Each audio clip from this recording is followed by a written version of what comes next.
بسم اللہ الرحمن الرحیم نحمده ونصلی ونسلم علی رسولہ النبی الأمی الحبیب الرؤوف الرحیم الکریم وعلی آلہ واصحابہ وازواجہ وذریاتہ وآل بیتہ اجمعین اما بعد فاعوذ باللہ من الشیطان الرجیم بسم اللہ الرحمن الرحیم يثبت الله الذين آمنوا بالقول الثابت في الحياة الدنيا وفي الآخرة وقال الله تعالى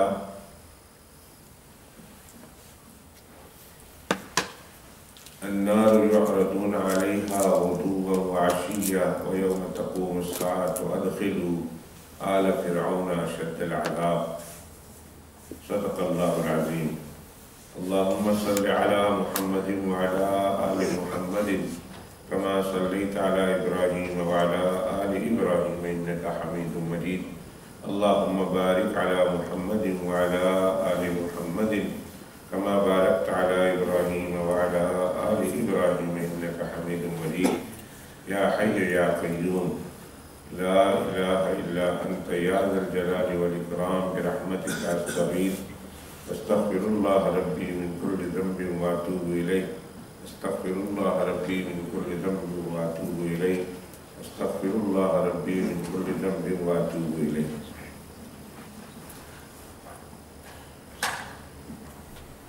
حضرت براء بن عازب رضی اللہ تعالی عنہ بہت بڑے صحابی ہیں. فرماتے ہیں کہ نبی کریم صلی اللہ علیہ وسلم کے ہمراہ ایک دن ہم کسی انصاری صحابی رضی اللہ تعالی عنہ کو دفنانے کے لیے جنت البقیع تشریف لے گئے. شام کی مجلس میں بلکہ ایک ایثار ثواب کی مجلس میں ہم نے اس پر کافی گفتگو کر لی کہ حضرات صحابہ کرام رضوان اللہ تعالی علیہم اجمعین کے ازمنہ اور امکنہ کے لحاظ سے دو طبقے تھے. ایک طبقہ مہاجر کا کہلاتا تھا اور دوسرا طبقہ انصار کہلاتا تھا. مہاجر اس طبقے کو کہتے ہیں جو مدینہ منورہ سے یا دنیا کے کسی علاقے سے ہجرت کر کے مدینہ منورہ تشریف لائے. یہ طبقہ مہاجرین کہلاتا ہے. اور وہ طبقہ جو مدینہ منورہ میں رہنے والا، انہوں نے آنے والے مہاجرین کی امداد کی، مدد و نصرت کی، ان کے لیے گھروں کے دروازے کھول دیے، ان کے لیے اپنی جائیداد کے دروازے کھول دیے. ایسے طبقے کو انصار کہتے ہیں. قرآن مجید میں دونوں کی تعریف آئی ہے. والسابقون الاولون من المہاجرین والانصار والذین اتبعوهم بإحسان رضی اللہ عنہم ورضوا عنہ. اور اس بے شمار مواقع پر اللہ تعالیٰ نے مہاجرین کی بھی تعریف فرمائی اور انصار کی بھی تعریف فرمائی.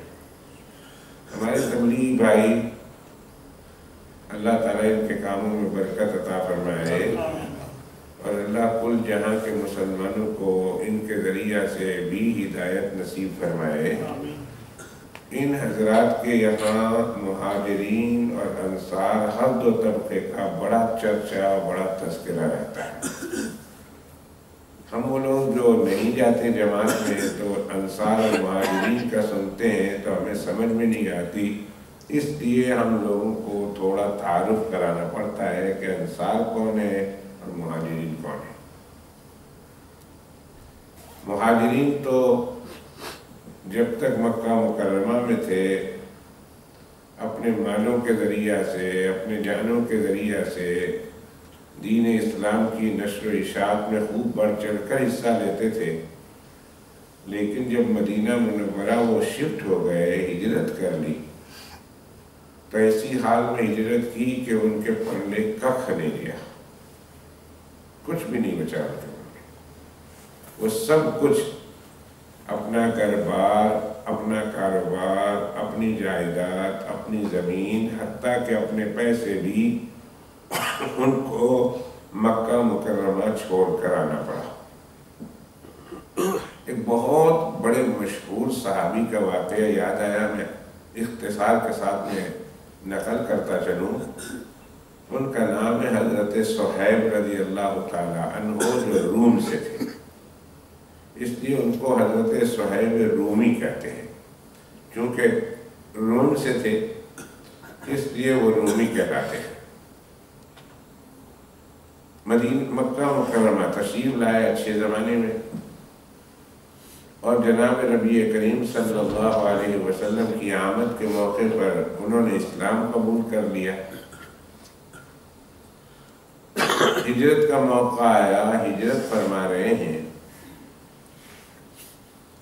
تو کافروں کو پتا تھا کہ مکہ مکرمہ میں حضرت صہیب رومی نے بڑے پیسے بنا لیے، بڑے پیسے، تاجر تھے، بزنس مین تھے۔ جب وہ ہجرت کر کے جانے لگے تو مکہ مکرمہ کے کافروں نے ان کا تعاقب کیا، پیچھا کیا، پکڑے گئے۔ ان سے یہ کہا کہ اگر تم مدینہ منورہ ہجرت کر کے جانا چاہتے ہو تو ضرور چلو، لیکن جو پیسے تم نے ہمارے درمیان رہ کر کمائے ہیں وہ پیسے ہم کو واپس دے دو، نہیں تو ہم تمہیں جانے نہیں دیں گے۔ حضرت صہیب رومی رضی اللہ تعالیٰ عنہ نے کہا یہ وعدہ کا وعدہ۔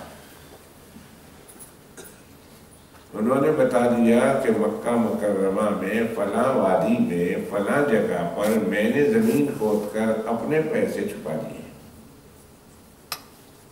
تم وہاں چلے جاؤ اور وہاں جا کر تم میرے پیسے لے لو اور مجھے میرا رستہ چھوڑ دو، مجھے مدینہ طیبہ نبی کریم صلی اللہ علیہ وسلم کی خدمت میں حاضر ہو جانا۔ چنانچہ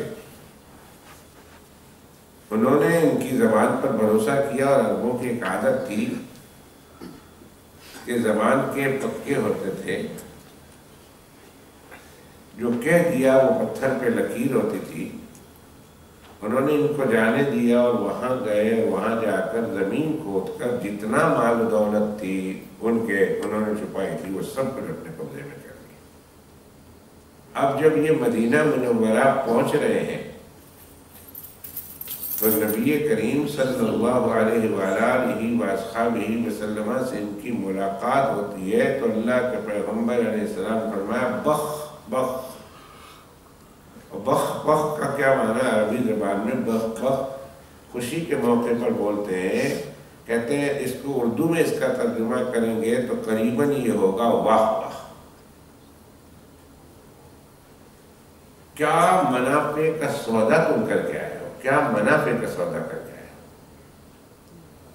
اب اللہ کے پیغمبر علیہ السلام کو انہوں نے کچھ بتایا نہیں کہ میرا یہ حال ہے، میں اپنا سارا مال چھپا کے آیا تھا اور دشمنوں نے پکڑ لیا، میں ان کے حوالے کر کے آ گیا، کچھ نہیں بتایا۔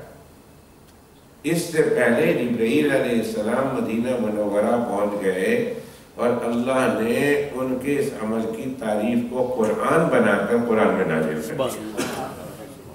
واہ رے صحابہ، واہ رے صحابہ، واہ رے صحابہ، کیا شان ہے آپ حضرات کی کہ آپ کے عمل کو اللہ قرآن بنا کر قیامت تک کے صبح کے لیے اپنی کتاب میں محفوظ کر رہا ہے۔ اور یہ محفوظ کیوں کیا جا رہا؟ اس میں میرے اور آپ کے لیے عبرت ہے، اس میں میرے اور آپ کے لیے سبق ہے، اس میں میرے اور آپ کے لیے درس ہے، اس میں میرے اور آپ کے لیے قابل عمل بات ہے کہ دیکھو حضرات صحابہ کرام رضوان اللہ تعالی علیہ اجمعین پہلے امت کے ایمان والوں کی طرح تھے کہ جب ان پر آزمائشیں آئی انہوں نے سب کچھ قربان کر دیا مگر اپنے ایمان کا سودا نہیں کیا۔ یہ سبق ہے کہ اے مومنو، اے ایمان والو، اے محمد الرسول اللہ کا کلمہ پڑھنے والو، اے اللہ کے ساتھ اپنی پوری زندگی کے اس کی مرضی کے مطابق گزارنے کے ایگریمنٹ کرنے والوں۔ مسلمان کیا ہے؟ اسلام کیا ہے؟ کبھی اس پر غور کرنا. میں سمجھاتا ہوں، سمجھ تو جاتے ہیں لیکن کبھی خود سے بھی سوچیں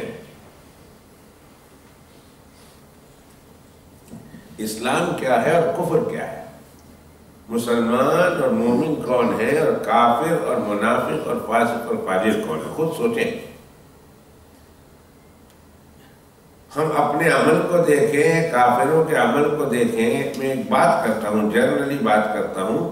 ہم اپنے عمل کو دیکھیں اور کافروں کے عمل کو دیکھیں تو ہم دونوں کا عمل یکساں نظر آتا ہے، ایک ساتھ برابر نظر آتا ہے.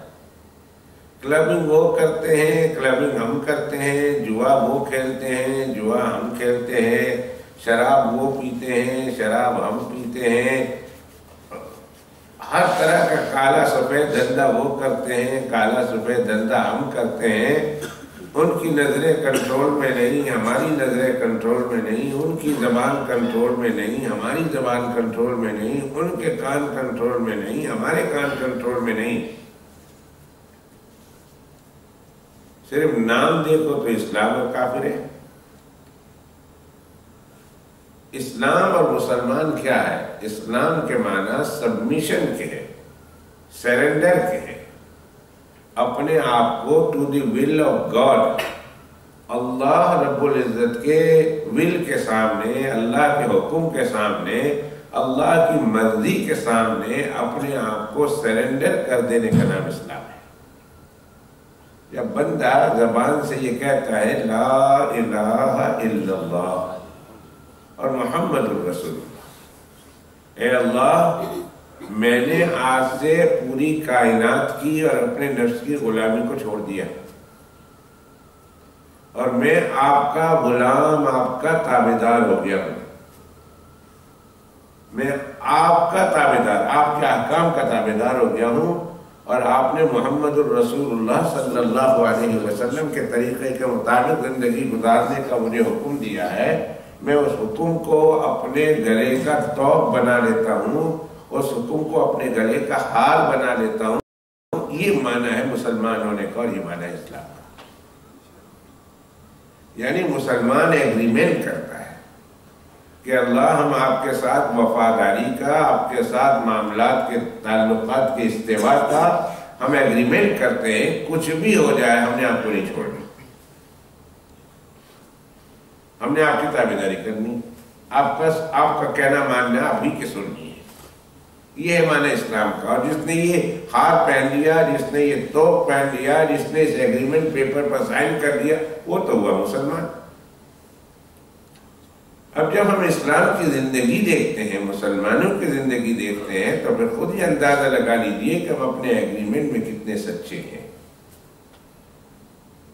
دنیا میں کسی کے ساتھ اگر ہم ایگریمنٹ کر لیں تو چلو ٹھگی ٹھگی چل سکتی ہے، وہ نہیں دیکھتا ہے. جب تک اس نے تحقیق نہیں کی تو اس وقت تک ٹھگی ٹھگی چل جائے گی کہ ہم نے لکھا کچھ ہے، کرتے کچھ ہے، لکھا کچھ ہے، دیتے کچھ ہے. یہ ایگریمنٹ جو دنیا کا ایک انسان کا دوسرے انسان کے ساتھ ہو رہا ہے، اس میں ٹھگی ٹھگی تو ممکن ہے، مگر اللہ کے ساتھ جو ایگریمنٹ کر لیا اس میں ٹھگی ٹھگی ممکن نہیں ہے. دنیا کے انسان کمزور ہو سکتے ہیں، اللہ کمزور نہیں. دنیا کے انسان غافل ہو سکتے ہیں، اللہ غافل نہیں. یہ یاد رکھیے. دنیا کے انسان، ہم نے ایک ایگریمنٹ کر لیا جی، ہم دونوں کے درمیان ایک ایگریمنٹ ہے کہ ہمیں کام پر رکھتا ہوں، منیمم ویجز پر رکھتا ہوں. مثال کے طور پر تمہیں ہر گھنٹے کے تمہیں 10 پاؤنڈ دوں گا، مثال کے طور پر. یہ ایگریمنٹ پیپر ہے. آپ 10 پاؤنڈ کے بجائے 5 پاؤنڈ دے دیں، آپ 10 پاؤنڈ کے بجائے 6 پاؤنڈ دے دیں، آپ 10 پاؤنڈ کے بجائے 4 پاؤنڈ دے دیں، میں گزارا کر لوں گا. ہماری انڈرسٹینڈنگ اندر میں ہو گئی ہے، گزارا کر لوں گا. جب تک گورنمنٹ کو پتہ نہ چلے ٹھیک ٹھاک چلتا رہے گا. لیکن اللہ سبحانہ و تعالیٰ کے ساتھ جو آپ نے ایگریمنٹ کیا ہے، ایسا نہیں کہ اللہ کے علم میں نہیں ہے، اللہ اس ایگریمنٹ سے غافل ہے، یا اللہ تعالیٰ کمزور ہے، تمہیں اس ایگریمنٹ پر پکڑ نہیں سکتے. یہ تو بات ہی نہیں ہے. لا علم بھی نہیں، غافل بھی نہیں، اور کمزور بھی نہیں ہے اللہ تعالیٰ. تو پھر اس ایگریمنٹ جو سائن کیا ہے کلمہ پڑھ کر، اس سائن کا ہم جو اس کا کیا کہتے ہیں تیچا پاچا بولتے ہیں، تیچا پاچا، اس سے بکرے کرتے ہیں اور اس کا جو کچومر نکالتے ہیں اس ایگریمنٹ کا، ہم سب کے سامنے۔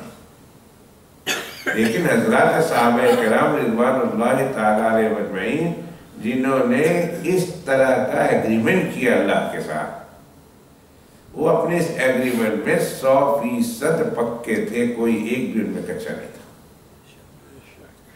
یہ اللہ جب آزمائش کا موقع آئے گا، ہم اپنی جانوں سے گزار کر، اپنے مالوں سے گزار کر، اپنے بیوی بچوں سے گزار کر ہم اس ایگریمنٹ کو پورا کریں گے اور کبھی بھی تیرے ساتھ کیا ہوا وعدہ نہیں چھوڑیں گے، ہر صورت میں نبھائیں گے۔ یہ صحابہ کرام، ہم میں اور صحابہ میں یہی فرق ہے، ہم میں اور ہمارے اسلاف صالحین میں یہی فرق ہے کہ وہ جو انہوں نے لکھ کر دیا یا زبانی بول کر دیا اس پر وہ جم گئے، ڈٹ گئے، جان دے دی، بچے کٹوا دیے، مال دے دیا، گھر بار دے دیا، جائیداد دے دی، سب کچھ کر دیا، لیکن اللہ کے کیا وہ وعدہ پیچھے ہو گیا۔ ہمارا یہ ہے کہ چٹی گھڑی تھوڑی تھوڑی دیر میں اللہ سے کیا ہوا وعدہ کہ اللہ کہتے تو ہمیں، اور اللہ ہمارے کہنے کو قبول فرمائے، کہتے تو ہم ضرور ہیں کہ اللہ تعالیٰ ہم تیرے سامنے سرنڈر ہو گئے ہیں، ہم تیرے سامنے سرنڈر ہو گئے، اور ہم نے کلمہ پڑھ کر اپنی خواہشات کو اور ساری انسانیت کی غلامی سے اپنے آپ کو ہٹا کر ہم تیرے غلام بننے کا وعدہ کر رہے ہیں، لیکن جب موقع آئے تو ہم اس وعدے میں جھوٹ ہو جاتے ہیں۔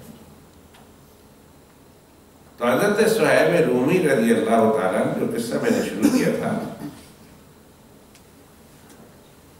حضرت صہیب رومی رضی اللہ تعالیٰ عنہ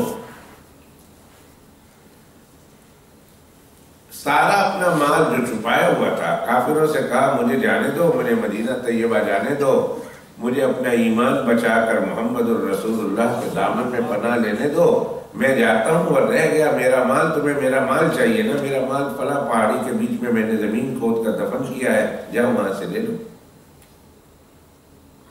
انہوں نے کافروں نے چھوڑ دیا۔ ابھی یہ مدینہ منورہ پہنچے نہیں، سرور دو عالم صلی اللہ علیہ وسلم کی مجلس میں پہنچے نہیں تھے، حضرت جبرائیل علیہ السلام ان کے اس عمل کو کی تعریف میں اللہ کا کلام کی آیت لے کر نازل ہو گئی،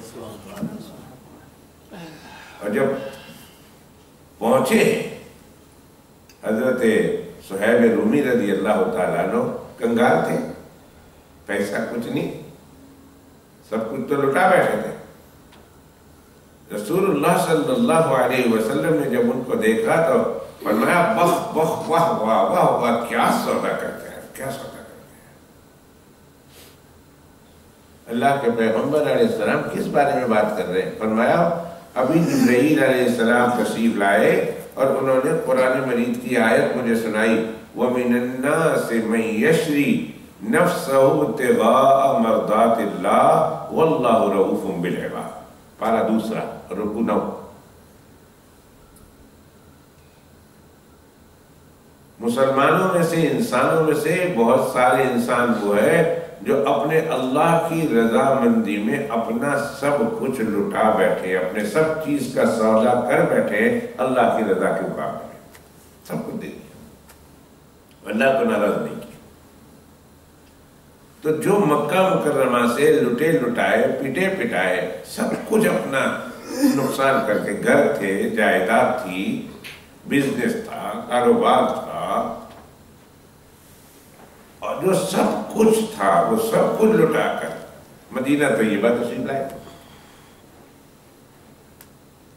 تو ان لوگوں کو مہاجر کہتے ہیں، اور جو مدینہ منورہ والے تھے، وہ مدینہ منورہ والے یہ لوگ انصاری کہلاتے تھے کہ انہوں نے اپنے گھر کے دروازے کھول دیے، اپنے مال کے دروازے کھول دیے، کوئی غریب آیا تو اس کی مدد کر دی، کوئی غریب آیا اس کو اپنے گھر میں پناہ دے دی، حتیٰ کہ روایتوں میں یہاں تک آتا ہے کہ کسی کے پاس 2 بیویاں تھی مدینہ طیبہ میں، اور وہ وہاں اپنی بیویاں چھوڑ کر آئے تھے اس لیے کہ وہ کافرہ تھی، یا اس حال میں آئے کہ ابھی شادی نہیں ہوئی تھی، تو جنہوں نے اپنے گھر میں ٹھہرایا ہے وہ کہتے ہیں یہ میرا مال ہے، آدھا تم لے لو آدھا میرا، یہ میرا گھر ہے میں آدھا کر دیتا ہوں، آدھا تم لے لو آدھا میرا، اور یہ میری 2 بیویاں ہیں، ایک تم لے لو ایک میں لے لیتا ہوں، اللہ کے خاطر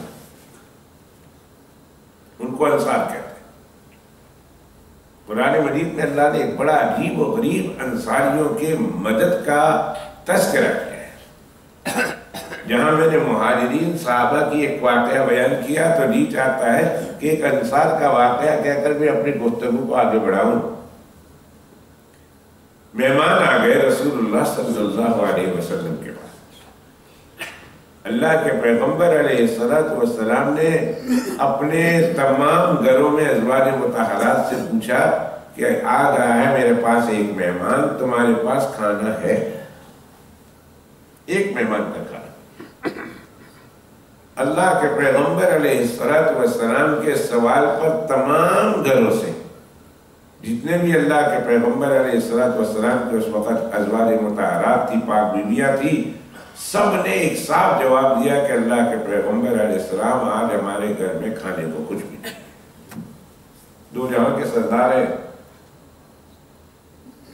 and beloved to Prophet Muhammad, beloved to our Almighty God, اللہ سب سے زیادہ اللہ کے محبوب ترین بندے، اور گھر میں کھانے کو نہیں،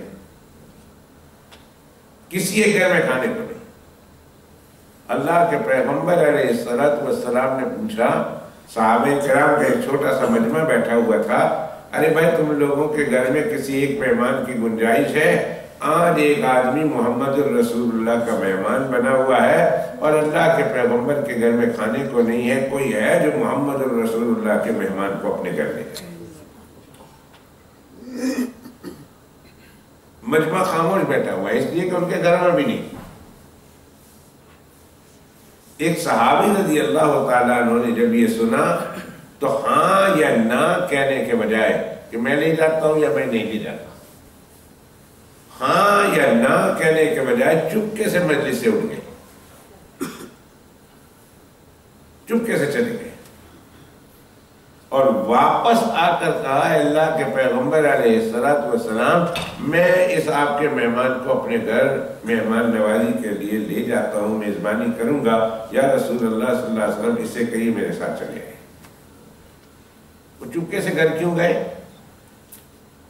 اپنی وائف کو پوچھنے کے لیے کہ آج ہمارے گھر میں ایک مہمان آ رہا ہے محمد الرسول اللہ کا، اس کو کھلانے کے لیے ہمارے پاس کچھ ہے کہ نہیں۔ پہلے انکوائری کرنے گئے کہ ہمیں لے گیا خواہ مخواہ واپس بھوکا لے آؤں گا، بہتر ہے میں پہلے جا کے پوچھ آؤں کہ ہے کچھ کھانے کو۔ تو وائف نے کیا جواب دیا؟ جب وہ پوچھنے کے لیے گئے تو وائف نے جواب دیا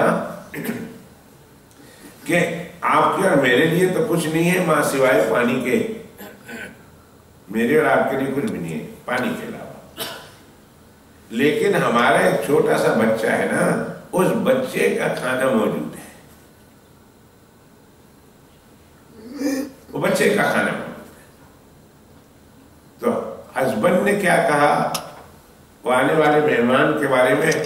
انہوں نے کیا بولا؟ انہوں نے کہا تم بچے کو بہلا پھسلا کر سلا دو، اس کو بھوکا ہی سلا دو، بچے کو بہلا پھسلا کر،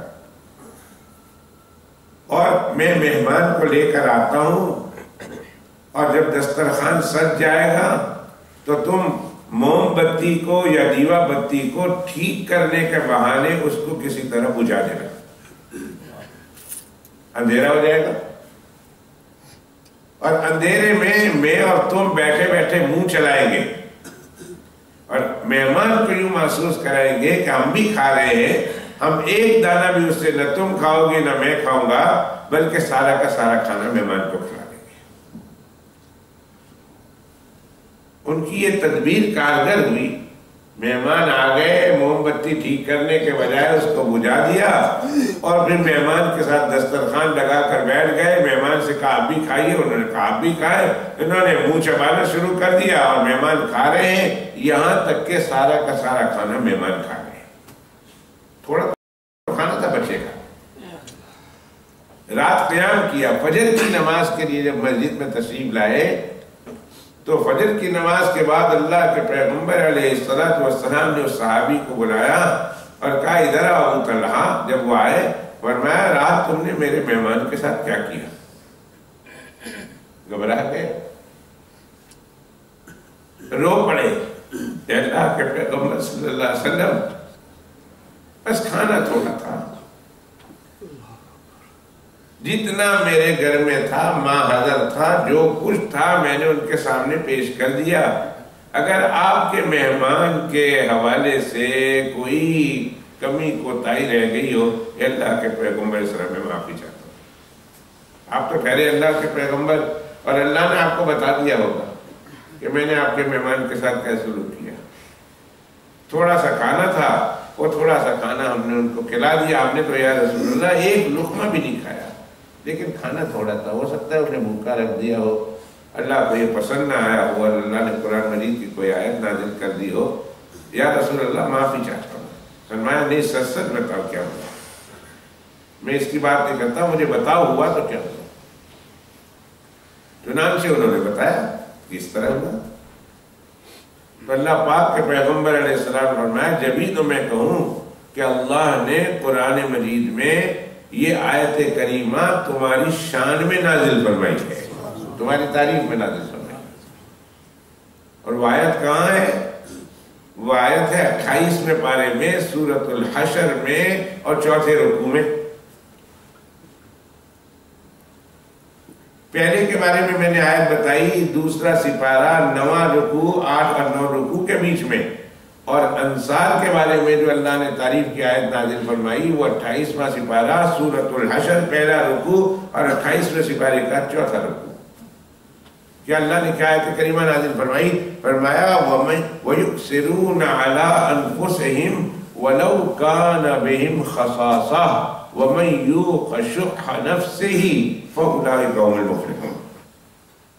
اللہ اکبر۔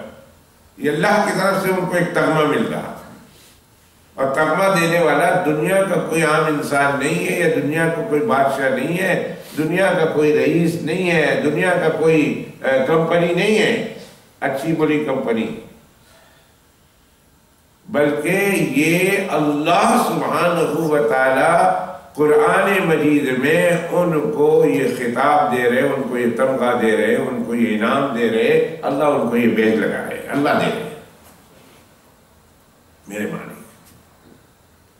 کیا ہے، کیسا کیا ہوگا انہوں نے کہ اللہ سبحانہ و تعالی ان کی تعریف و توصیف اپنے قرآن میں بیان کر رہے ہیں، اور رہتی دنیا تک قیامت تک کی صبح کے لیے ان کی قرآن پڑھتا جائے گا، ان کا تذکرہ ہوتا رہے گا۔ اور اللہ نے قرآن مجید میں اس لیے یہ حکم نازل فرمایا کہ اے مومنو تم بھی اپنے اندر جہاں تک ہو سکے اس طرح کی صفات پیدا کرو۔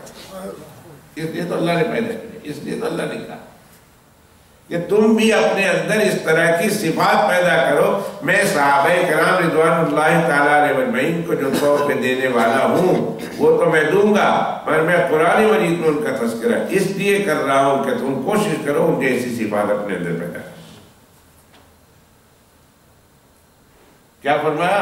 وَيُؤْثِرُونَ عَلَىٰ أَنفُسِهِمْ وَلَوْ كَانَ بِهِمْ خَصَاصَةٌ، کہ یہ رسول اللہ کے یہ مہمان انصاری صحابی یہ اپنے آپ اگرچہ بہت محتاج ہیں ان چیزوں کے، اس کے باوجود وہ اپنے بھائی کو اپنے اوپر ترجیح دیتے ہیں، اور جو اپنے دل کے بخل سے بچ گیا باوجود شدید ضرورت کے اس نے جو ہے ہمدردی دکھائی اور سخاوت کر دی، فَأُولَٰئِكَ هُمُ الْمُفْلِحُونَ۔ اللہ فرماتے ہیں یہی لوگ حقیقت میں فلاح پانے والے ہیں، کامیاب لوگ۔ تو صحابہ کی شان تو دیکھو، ان کے ہر عمل اللہ سبحانہ و تعالیٰ قرآن مجید میں انڈورس کر لے۔ ایسے تھے صحابہ کرام، میرے پیارے پیغمبر کے کمپینین ایسے تھے، ایسے تھے، ایسے تھے، ایسے تھے، اور اللہ ان کے ایمان سے لے کر ان کے اعمال تک کو قرآن مجید میں بیان کر کے ہم کو کہہ رہے ہیں کہ تم ہو سکے جہاں تک ہو سکے تم ان کے اعمال کے مطابق اپنے اعمال بناؤ، اور تم ان کے ایمان کے مطابق اپنے ایمان بناؤ۔ ہمارا ایمان اللہ کے یہاں تبھی قبول ہے، میں نہیں کہتا، اللہ کہتے ہیں فَإِنْ آمَنُوا بِمِثْلِ مَا آمَنْتُمْ بِهِ فَقَدْ اهْتَدَوْا وَإِنْ تَوَلَّوْا فَإِنَّمَا هُمْ فِي شِقَاقٍ فَسَيَكْفِيكَهُمُ اللَّهُ وَهُوَ السَّمِيعُ الْعَلِيمُ۔ پہلا سپارہ آخری رکوع، اس کے بعد اس رکوع کے بعد یہ پارہ ختم ہو جاتا ہے، سَيَقُولُ الصُّبْحَ شروع ہوتا ہے۔ پہلے سپارے کے آخری رکوع میں یہ آیت ہے فَإِنْ آمَنُوا، بعد میں آنے والے لوگوں اگر تم اس طرح ایمان لاؤ جس طرح محمد الرسول اللہ کے صحابہ ایمان لائے، تب تو تم ہدایت یافتہ ہوگے۔ صحابہ کرام یہ معیار حق ہے، معیار ایمان ہے اور معیار عمل ہے۔ ان کے عمل کے مطابق عمل کرو کامیاب، ان کے ایمان کے جیسا ایمان لاؤ تو کامیاب۔ یا اللہ، تو ایک طبقہ زمانے اور مکان کے اعتبار سے مہاجرین کا طبقہ کہلاتا تھا، اور ایک طبقہ انصار کا کہلاتا تھا، مہاجرین جو لٹ پٹا کر اپنے ملکوں سے مدینہ منورہ آئے، اور انصار وہ طبقہ ہے جنہوں نے اپنے گھروں کے دروازے کھول دیے، آنے والوں کا استقبال کیا اور ان کی آؤ بھگت کی اور ان کی دیکھ بھال کی، ان کو انصار کہتے ہیں۔ مہاجرین کا بھی بڑا کارنامہ ہے اور ان کی بھی بڑی شان ہے اور ان کی بھی بڑی فضیلت ہے۔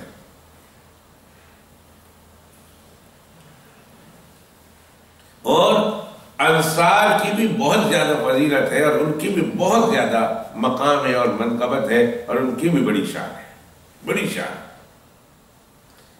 کسی ایک وقت ابھی تو نہیں، اب دیر بعد دور چل جائے گی، میں اپنی بات کو ختم کرنا ہے اور وہ پچھلے ہفتے کا واقعہ پورا کرنا ہے، ورنہ میں آپ کو سناتا کہ انصاری صحابہ رسول اللہ صلی اللہ علیہ وآلہ وسلم ان کے ساتھ کس طرح پیار کرتے تھے اور ان کی کس طرح شان و منقبت اور ان کی عظمت کو بیان کرتے تھے اللہ کے پیغمبر علیہ السلام۔ بڑا عجیب و غریب واقعہ ہے، کبھی کسی اور وقت کے لیے۔ تو خیر، یہ ایک طبقہ انصار جو مدینہ منورہ والے ہیں اور ایک طبقہ مہاجر جو دنیا سے ہجرت کر کے آئے۔ تو حضرت براء بن عازب رضی اللہ تعالیٰ عنہ فرماتے ہیں، صحابی ہیں، بہت بڑے صحابی ہیں، کہ کسی انصاریوں میں سے کسی ایک انصاری کا، یعنی مدینہ منورہ میں رہنے والے مسلمانوں میں سے کسی ایک مسلمان کا انتقال ہو گیا، ہم اللہ کے پیغمبر علیہ السلام کے ساتھ اس انصاری کو دفن کرنے کے لیے قبرستان آئے۔ جنازہ بھی ہے، اللہ کے پیغمبر علیہ السلام بھی ہے، مسلمان بھی ساتھ۔ جب قبرستان پہنچے جنت البقیع میں، مدینہ منورہ کا مشہور قبرستان ہے، اللہ تعالیٰ وہاں کی مٹی مجھے اور آپ احباب کو نصیب فرمائے، اللہ نصیب فرمائے، اللہ نصیب فرمائے۔ وہاں کی مٹی، وہاں کا دفن ہونا بڑی خوش نصیبی کی بات ہے۔ فرمایا جو آدمی کے بس میں ہو مدینہ منورہ میں فوت ہو جائے، جنت البقیع میں دفن ہو جائے، تو ایسا ہی کرے، اس لیے کہ قیامت کے دن ان بقیع میں مرنے والوں کا اللہ کی پاک بارگاہ میں سفارشی ہوں گا، اللہ سے میں اسپیشل سفارش کروں گا کہ اللہ مجھے، میرے یہ امتی ہیں، ان کو بخش دیجیے۔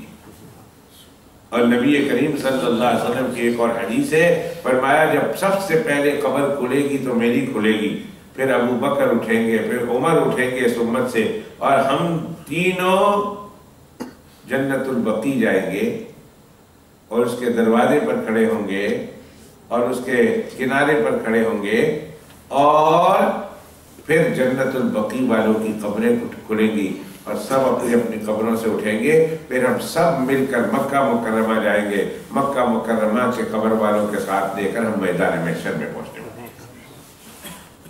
تو اللہ کے پیغمبر علیہ السلام ان کے استقبال کے لیے جنت البقیع کے دروازے پر موجود ہوں گے جب قبریں کھلے گی، تو کیا شان ہوگی ان جنت البقیع والوں کی۔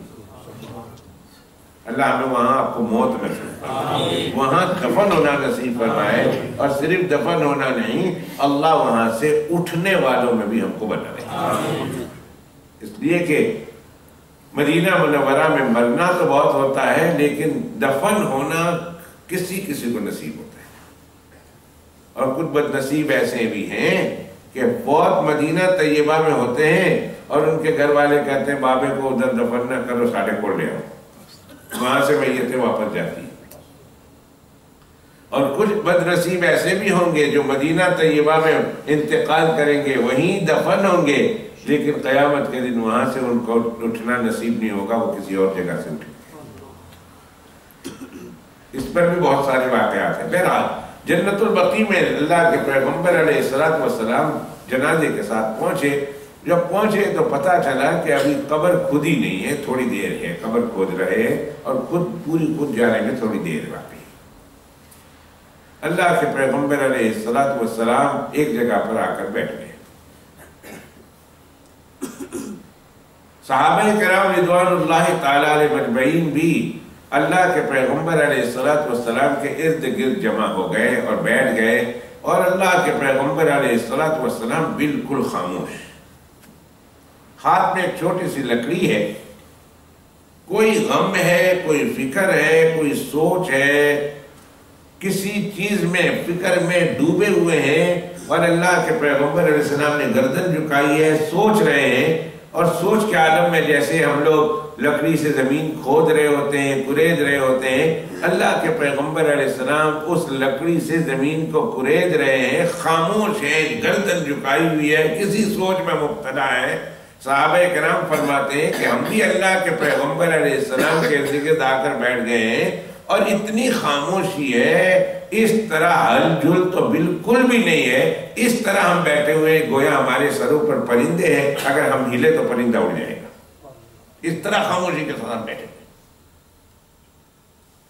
اور اللہ کے پیغمبر علیہ السلام گردن جھکائے، کسی سوچ میں مگن، کسی فکر میں مگن، کسی کے خیال میں مگن، اور ہاتھ میں لکڑی اور ہاتھ زمین میں جو ہے مٹی میں مار رہے ہیں اور سوچ رہے ہیں۔ ایک لفظ اللہ کے پیغمبر علیہ السلام نہیں بول رہے ہیں، اور ایک آواز صحابہ کرام کی نہیں نکل رہی۔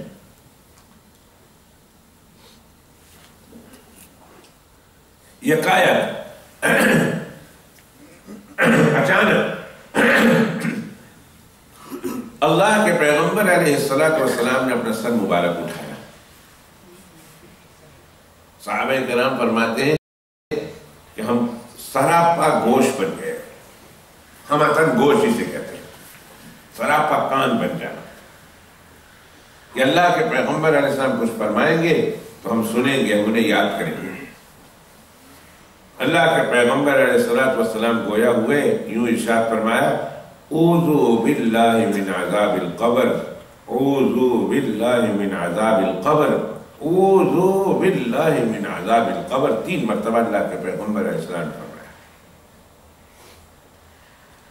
فرمایا لوگوں اللہ سے عذاب قبر سے پناہ مانگو، لوگوں اللہ سے عذاب قبر سے پناہ مانگو، لوگوں اللہ سے عذاب قبر سے پناہ مانگو، 3 مرتبہ اللہ کے پیغمبر علیہ السلام نے ارشاد فرمایا۔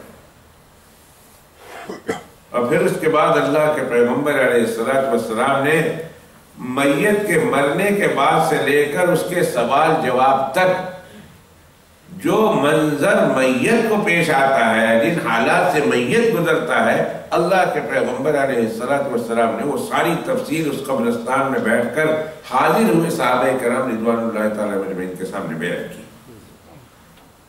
میں نے صرف اس لمبی حدیث پاک کا ابتدائی ٹکڑا اب تو اعوذ باللہ من عذاب القبر تک آپ کے سامنے بیان کیا۔ اس میں چند چیزیں ہیں، چند فائدے ہیں، وہ فائدے میں آپ کے ساتھ بیان کر لیتا ہوں، اور اعوذ باللہ من عذاب القبر سے پھر آگے چلتا ہوں۔ ایک مسئلہ یہ معلوم ہوا کہ جب ہم قبرستان جائیں تو قبرستان میں بالکل خاموشی اختیار کریں، کسی ایک فرد واحد کو بھی اس بات کی اجازت نہیں ہے کہ قبرستان پہنچنے کے بعد پھر کسی دوسرے سے بات کرے۔ ہاں وہ آدمی جس کو میت کو قبر کے اندر اتارنے میں جہاں بات کی ضرورت پڑے وہ، ورنہ کسی عام انسان کو اس بات کی اجازت نہیں کہ قبرستان پہنچ کر قبرستان میں میت کے علاوہ یا قبر کے دفن کرنے کے علاوہ کوئی اور گفتگو کرے۔ بلکہ قبرستان میں یا تو پہنچ کر ایصال ثواب کے لیے قرآن مجید کی تلاوت کرے، سورہ قل هو اللہ پڑھے، یاسین شریف پڑھے، سورہ مزمل پڑھے، جو مرضی اسے آتا ہے پڑھے، کلمہ شریف پڑھے، درود شریف پڑھے۔ کسی صورت میں بھی عام مسلمانوں کو اور عام انسانوں کو ایک دوسرے سے دنیاوی بات کرنے کی اجازت نہیں۔ کیا ہم اس طرح کرتے ہیں؟ ایک تو شریعت مطالعہ کا مسئلہ سمجھیے، اور دوسرا اپنے عمل کو دیکھیے، اپنے عمل کا شریعت مطالعہ کے مسئلے کے ساتھ موازنہ کیجئے کہ کیا ہم بعین نہیں اسی طرح کرتے ہیں جس طرح شریعت مطالعہ نے ہمیں کرنے کا حکم دیا۔ کیا ہم قبرستان میں جا کر خاموشی کے ساتھ قرآن مجید کی تلاوت کرتے؟ جتنے بھی گئے ہوتے ہیں آدھا گھنٹہ، پونا گھنٹہ، 20 منٹ، 25 منٹ، جتنی دیر میت کو دفن کرنے میں اور دعا کرنے میں لگتی ہے، قبر میں اتارنا ہے، قبر کو بند کرنا ہے، مٹی ڈالنا ہے، مٹی کو برابر کرنا ہے، کون اونٹ کی کون نمان جو ہے اس کی طرح، سنام کی طرح اس کو بنانا ہے، تو بنانے تک 20 منٹ، 25 منٹ، آدھا گھنٹہ رہ ہی جاتا ہے۔ اس آدھے گھنٹے میں ہم کتنا قرآن شریف پڑھتے ہیں، اور کتنی مرتبہ یاسین شریف پڑھتے ہیں، کتنی مرتبہ کلمہ شریف پڑھتے ہیں، کتنی مرتبہ قل هو اللہ شریف پڑھتے ہیں، اور کتنے ہم عبادت کرتے ہیں قبرستان میں جا کر، یہ ہمیں اور آپ کو غور کرنا چاہیے۔ اور کتنی بات کرتے ہیں؟ شریعت مطہرہ کے عمل سے ہم کوسوں میل دور ہیں، کوسوں میل۔ ایک ہی گاڑی میں بیٹھ کر جانے والے، اور ایک ہی مسجد میں جنازہ پڑھ کر جانے والے، اور ایک ہی گھر میں رہنے والے، اور ایک ہی گلی میں رہنے والے، قبرستان کو بازار بنا دیتے ہیں، بازار، باتوں کا بازار بنا۔ کوئی ادھر ایک ٹولی لے کر کھڑا ہے، وہاں بات کر رہا، کوئی ایک ٹولی ادھر لے کر کھڑا ہے، وہاں بات کر رہا، کوئی ایک ٹولی وہاں لے کر کھڑا ہے، وہاں بات کر رہا، کوئی وہاں، کوئی فون پر بات کر رہا، کوئی ہنسی خوشی کی بات کر رہا، دانت کھل کھلا کر ہنس رہا، دانت دکھا رہا۔ ارے بھائی، اللہ کے پیغمبر علیہ السلام کی حیات میں اور ان کی زندگی میں تمہارے لیے کوئی سبق نہیں؟ اللہ فرماتے ہیں کہ میں نے محمد الرسول اللہ صلی اللہ علیہ وسلم کو تمہارے درمیان اس لیے بھیجا کہ تمہارے لیے اللہ کے پیغمبر کی زندگی میں نمونہ ہے۔ تو اللہ کے پیغمبر علیہ السلام قبرستان جاتے تھے، اور قبرستان جا کر اللہ کے پیغمبر علیہ السلام کیا کرتے تھے؟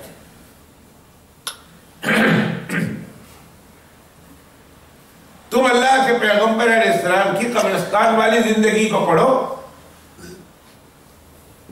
اور قبرستان والی زندگی کو پڑھ کر اللہ کے پیغمبر علیہ السلام کے ان روشن اعمال کو اپنی زندگی میں داخل کرو نا۔ شریعت مطہرہ کا حکم معلوم کر کے اسے تم اپنی زندگی میں داخل کرو نا۔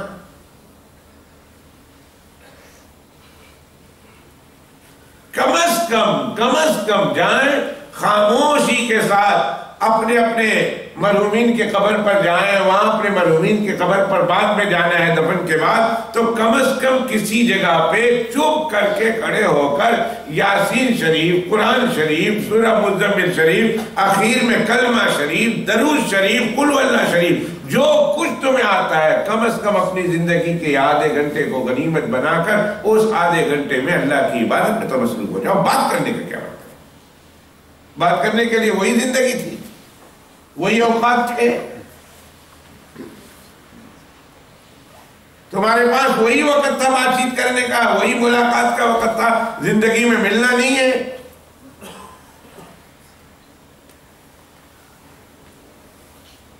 قرآن شریف پڑھ کر، کچھ سورتیں پڑھ کر، کچھ کلمہ شریف پڑھ کر وہاں کے رہنے والے قبرستان کے مسلمانوں کو، اپنے آپ کو اور مرحومین کو اور اس مرحوم کو جس کو تم دفن کرنے گئے ہو اور قبر قبرستان میں جتنے مومنین و مومنات مسلمین و مسلمات ہیں ان کو فائدہ پہنچانا، تمہارے جانے کا فائدہ کیا ہوگا؟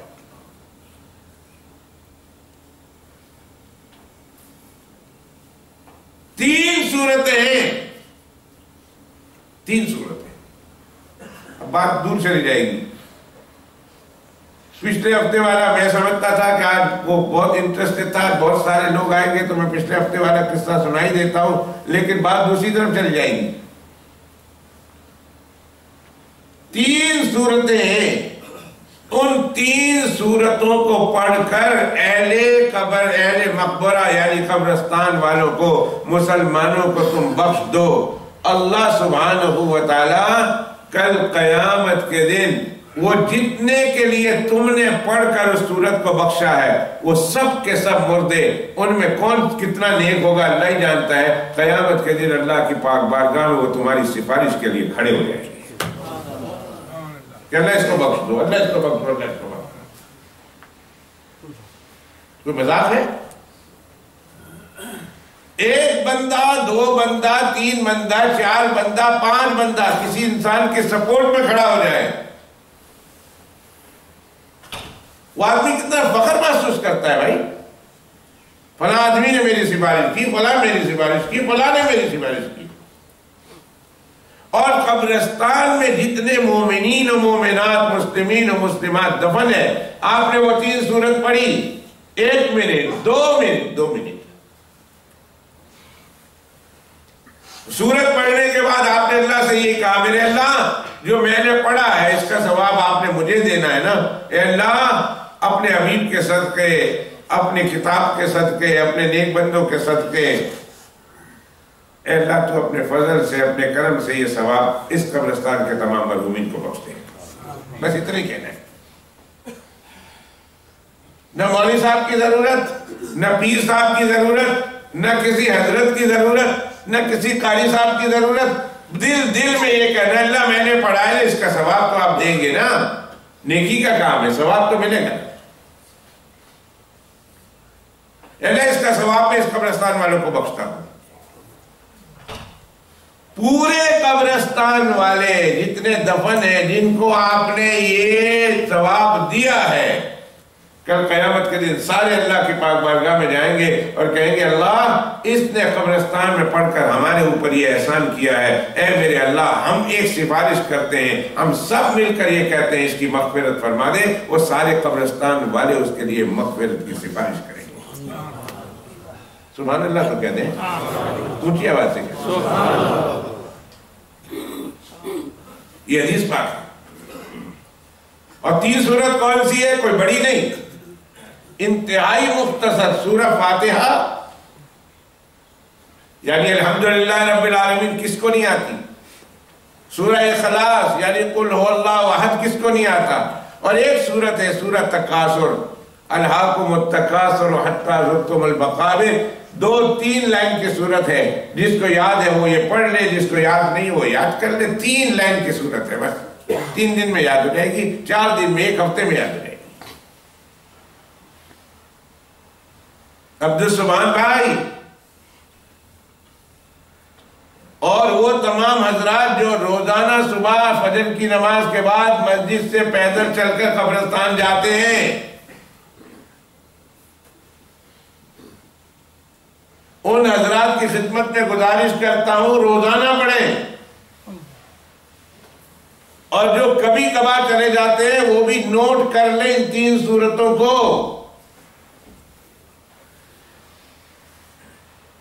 سورہ فاتحہ، سورہ اخلاص اور سورہ تکاثر، الہاکم التکاثر حتی زرتم المقابر، یہ 3 سورت پڑھنی ہے، اور اللہ سے یہ کہنا ہے اللہ اس کا جو ثواب مجھے دینے والے ہیں میں اپنی طرف سے قبرستان والوں کو دیتا ہوں۔ قیامت کے دن اس قبرستان کے تمام مسلمان مردے اللہ کے سامنے کھڑے ہو کر کہیں گے اللہ اس کی مغفرت کر دے، اللہ اس کی مغفرت کر دے، اللہ سب کہیں گے۔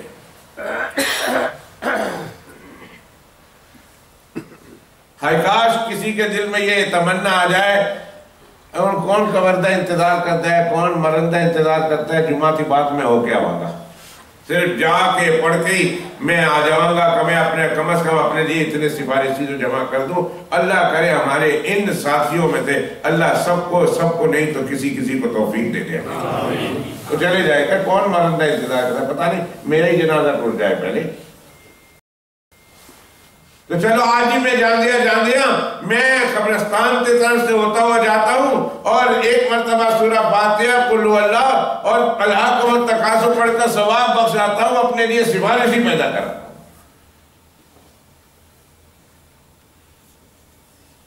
فجر کی نماز کے بعد معمول بنا لے 12 مرتبہ قل هو اللہ شریف کے پڑھنے کا فجر کی نماز کے بعد. 1 منٹ لگیں گے، 2 منٹ لگیں گے، 2 منٹ، 3 منٹ، 12 مرتبہ قل هو اللہ شریف پڑھنا ہے گن کے. بسم اللہ الرحمن الرحیم قل هو اللہ احد اللہ الصمد لم یلد ولم یولد ولم یکن له کفوا احد 12 مرتبہ پڑھنا ہے. کنز العمال کی حدیث ہے، جناب نبی کریم صلی اللہ علیہ وسلم ارشاد فرماتے ہیں اس 12 مرتبہ قرآن پڑھنے والے کے نامہ اعمال میں اللہ 4 قرآن شریف کا ثواب تعریف فرماتا ہے. 4 قرآن شریف. اور حدیث شریف میں بطور خاص فجر کی نماز کے بعد کا تذکرہ لکھا ہے، اس لیے میں نے فجر کا تذکرہ کیا. اور کنز العمال حدیث پاک کی کتاب ہے، بہت مشہور کتاب ہے. 12 مرتبہ جو قل هو اللہ شریف پڑھتا ہے اللہ اس کے نامہ اعمال میں 4 قرآن شریف کا ثواب تعریف فرما دیتے ہیں. نہیں تو دن میں پڑھ لے 12 مرتبہ. بخاری شریف کی حدیث میں ہے جس نے 3 مرتبہ قل هو اللہ شریف پڑھی اسے قرآن شریف کا ثواب. تو 12 مرتبہ پڑھی 4 قرآن شریف کا ثواب. اور جس نے 10 مرتبہ قل هو اللہ شریف پڑھی اللہ تعالی جنت میں اس کے لیے ایک محل تیار کرتے ہیں. اللہ محل جنت میں تیار کرتے ہیں 10 مرتبہ قل هو اللہ شریف پڑھنے والے پر. اب آپ ایک محل بنا کر اپنے لیے، ایک محل بنا کر اپنے بیوی کے لیے، ایک محل بنا کر اپنے بچوں کے لیے، ایک محل بنا کر اپنے والدین کے لیے، ایک محل بنا کر اپنے بڑوں کے لیے روزانہ ایسے کئی محل تیار کر سکتے ہیں. 10 مرتبہ کا قل اللہ احد کا کوٹا پورا کر کے روزانہ.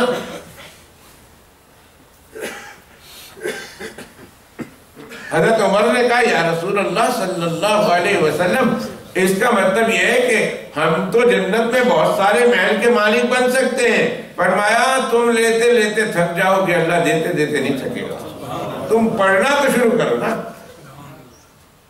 تم 10 مرتبہ پڑھو اللہ تمہارے لیے ایک محل جنت میں. 20 مرتبہ پڑھا 2 محل جنت میں. 30 مرتبہ پڑھا 3 محل جنت میں. صبح پڑھا 10 مرتبہ، دوپہر پڑھا 10 مرتبہ، عصر پڑھا 10 مرتبہ، مغرب پڑھا 10 مرتبہ، عشاء پڑھا 10 مرتبہ. یہ دنیا کی زمین نہیں، یہ مینہٹن نہیں، یہ چیلسی نہیں، یہ نیو یارک نہیں، یہ مکہ مکرمہ نہیں، یہ مدینہ منورہ نہیں، یہ دبئی نہیں، یہ ابو دھابی نہیں، یہ پاکستان کے اسلام آباد نہیں، یہ انگلینڈ کا کوئی پوش سے پوش علاقہ نہیں، بلکہ اللہ جنت کی زمین میں وہ بھی بنا بنایا محل تمہارے لیے تیار کرتے ہیں. یہاں تو صرف زمین دینے کے لیے پوری زندگی گزار دینی پڑتی ہے. ایک زمین لینے کے لیے مینہٹن کے علاقے میں، امریکہ میں، یا ادھر چیلسی میں، یا پھر دبئی میں، اور اس وقت سب سے مہنگی سرزمین، سب سے مہنگی زمین مکہ مکرمہ کی، مدینہ منورہ کی، 1 فٹ 1000 پاؤنڈ میں، 1000 میں، 10,000 پاؤنڈ میں 1 فٹ. یہاں نہیں، اللہ جنت کی زمین، ساری دنیا بھی مل جائے نا، ساری دنیا. جنت کے ایک چابک رکھنے کی قیمت نہیں بن سکتی پوری دنیا کی زمین. اور اللہ اس جنت میں عظیم الشان محل تیار کرتے ہیں 10 مرتبہ قل اللہ شریف پڑھنے کی بدولت. ہم اپنا کتنا نقصان کر رہے ہیں؟ ہم روزانہ کی بنیاد پر اپنا کتنا نقصان کر رہے ہیں یہ ہم سوچ لیں کہ کتنا نقصان ہے ہمارا، اور ہم کتنی غفلت میں زندگی گزار رہے ہیں اور گزار چکے ہیں. جتنی زندگی غفلت میں گزری اللہ معاف فرمائے، اللہ معاف فرمائے، اللہ معاف فرمائے، اور جتنی رہ گئی ہے تھوڑی ہے یا زیادہ اللہ کے علم میں ہے، اللہ سبحانہ و تعالیٰ اس کو اپنی عبادت میں، اپنی محبت میں اللہ سبحانہ و تعالیٰ دین پر عمل کرنے میں اللہ گزارنے کی توفیق عطا فرمائے۔ کتنا نقصان کر رہا ہے۔ تو بات یہ کر رہا تھا قبرستان جائیں، قبرستان جائیں، پہلا سبق اس حدیث پاک سے ملتا ہے کہ قبرستان جانے کے بعد بات کرنے کی گنجائش ہی نہیں، بات ہی نہ کریں، بلکہ جو قبرستان کے لیے آپ نے آج بڑی محنت کے بعد وقت نکالا ہے،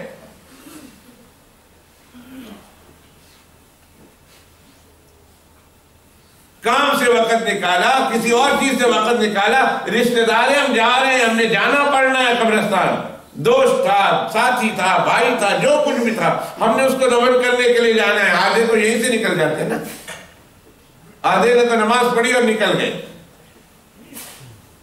اور آدھے جو خاص الخاص ہوتے ہیں وہ چل جاتے ہیں۔ ساری زندگی کا یہ صلہ دے گئے۔ اردو کا شاعر کہتا ہے، اور یہ شاعر آپ کے سامنے بیٹھا ہوا ہے، کبھی کبھی ایسے منہ سے نکل آتا ہے، ساری زندگی کا یہ صلہ دے گئے، دوست احباب آئے اور مٹی دے گئے۔ ساری زندگی کا یہ صلہ دے گئے، دوست احباب آئے اور مٹی دے گئے۔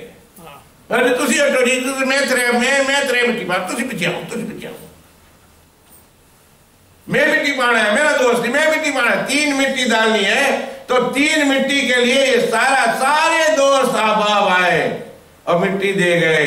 عمر بھر کی زندگی کا، پوری زندگی کا یہ صلہ دے گئے، عمر بھر کی خدمت کا یہ صلہ دے گئے، 3 مٹی۔ وہ وقت نکال کے آپ آئے ہیں، جب وہ وقت نکال کے آئے تو اللہ کے بندوں اس وقت کو اپنے لیے، مرحومین کے لیے، اور بالخصوص جس کو دفن کرنے آئے اس مرحوم کے لیے اور قبرستان والوں کے لیے اس وقت کو قیمتی بنا دو نا۔ بات کرنے کا کیا مطلب؟ بات کرنے کے لیے پوری زندگی پڑی ہوئی ہے، پوری زندگی پیچھے پڑی ہوئی ہے، اس کو وہاں بات نہیں کریں گے، کریں گے وہاں کریں گے۔ قبرستان میں جا کر فون بند کرو، پہنچنے سے پہلے بند کرو، اپنے دوست احباب کو چھوڑ دو۔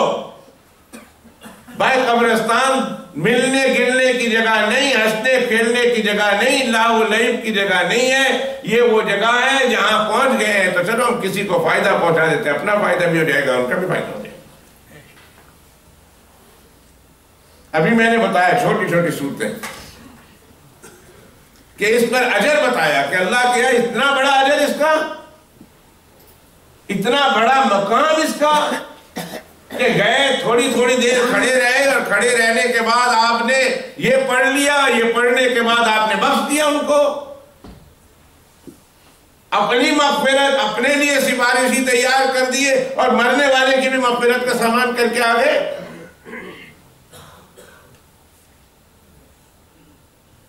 ایک فائدہ تو اس حدیث پاک سے معلوم ہوا کہ قبرستان بات کرنے کی جگہ نہیں، خاموش، اور خاموشی کا مطلب یہ کہ آہستہ آہستہ کچھ پڑھو،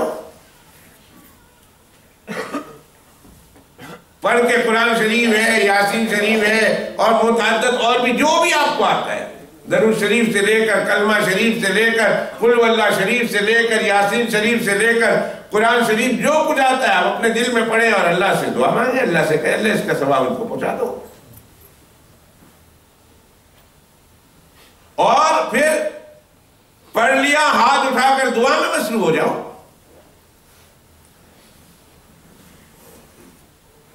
ہاتھ اٹھا کر دعا میں مصروف رہے، لمبی دعا مانگیں، اپنے لیے مانگیں، مرحومین کے لیے مانگیں۔ یقین کریں میں اللہ کے گھر میں بیٹھا ہوں، 40 سال ہو گئے آپ لوگوں کے درمیان، بلکہ اس سے زیادہ، 42 43 43 44 ایئرز ہونے کو قریب آئے آپ کے درمیان رہ کر۔ بہت کم دیکھے ہیں, سینکڑوں میں 2 دیکھے ہیں, سینکڑوں میں 4 دیکھے ہیں جو قبرستان پہنچ کر ایک جگہ پر کھڑے ہو کر شروع سے لے کر اخیر تک یا آدھا وقت کھڑے ہو کر اللہ کی پاک بارگاہ میں دعا کرتے ہو. اپنے اپنے مرحومین کی قبر کو پہنچ کر پڑھنا تو میں نے بہت لوگوں کو دیکھا, لیکن قبرستان میں کھڑے ہو کر دعائیں مانگتے ہوئے, لمبی دعائیں مانگتے ہوئے. سرور دو عالم صلی اللہ علیہ وآلہ وآصحابہ وسلم کا اپنی حیات طیبہ کے آخری میں یہ معمول بن گیا تھا کہ روزانہ تہجد کی نماز پڑھ کر اللہ کے پیغمبر علیہ السلام جنت البقیع تشریف لے جاتے تھے اور لمبی لمبی دعا کرتے تھے.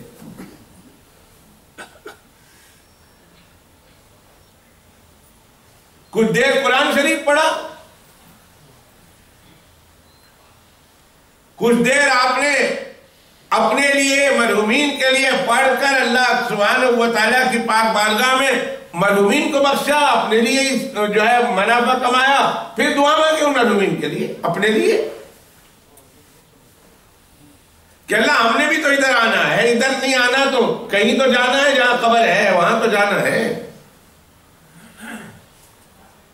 جب اللہ کے پیغمبر علیہ السلام قبرستان کے اندر داخل ہوتے تھے تو دعا پڑھتے تھے, السلام علیکم دار قوم مومنین وَإِنَّا إِنشَاءَ بِكُمْ لَاحِقُونَ أَنْتُمْ لَنَا سَلَفٌ وَنَحْنُ لَكُمْ خَلَفٌ.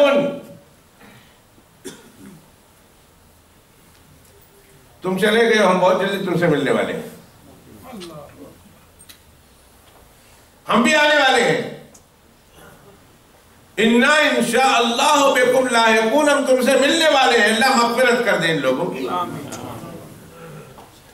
نہیں عربی میں آتا ہے داخل ہونے کے بعد السلام علیکم یا اہل القبور یغفر اللہ لنا ولکم ویرحمنا اللہ وإیاکم انتم المستقدمون منا ونحن المستاخرون وإنا انشاءاللہ بكم لاحقون اللہم اغفر لهم وارحمهم وارفع درجتهم وسکنهم فی الجنہ.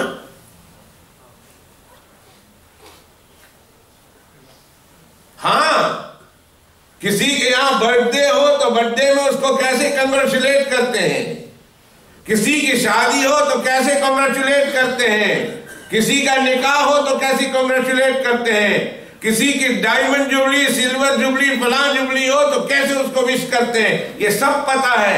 اگر نہیں پتا ہے تو نہیں معلوم قبرستان جا کر مرحوم کے لیے کیا دعا کرنی ہے. I'm sorry to say that.